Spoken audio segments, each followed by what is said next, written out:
Tunataka tuone matokeo ya Ukristo wako kwa ndugu zako, kwa watoto wako. Kama kwenye familia unayotoka ndugu zako hata kusali hawasali, wewe una uhakika kwamba huo Ukristo wako haujazaa matunda kwako wewe mwenyewe na kwa ndugu zako. Unaweza ukaniuliza kwamba ni watu wazima nitawalazimisha kusali.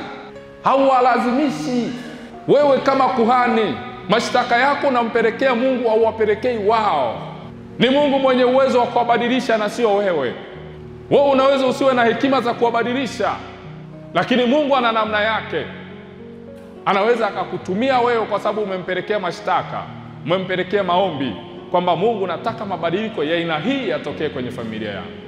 Nisife kabla ya kuona mafanikio haya yakitokea kwenye familia yangu. Nisife kabla ya kuona utajiri huu naouomba kwenye uzao wangu. Usinichukue kabla ya kushuhudia mafanikio ya watoto wangu. Usinichukue kabla ya kuona mafanikio ya ndugu zangu wakibadilika na kuanza kukutumikia wewe. Sasa angalia leo, tunaweza kutoka kwenye familia moja, baba na mama, mwanamke anasali, mwanaume hasali. Fighting za hapa na pale zinaanza kutokea. Kwamba kwa nini hasali, kwa nini hasali, kwa nini hasali? Kwa nini ananisaliti na vitu gani?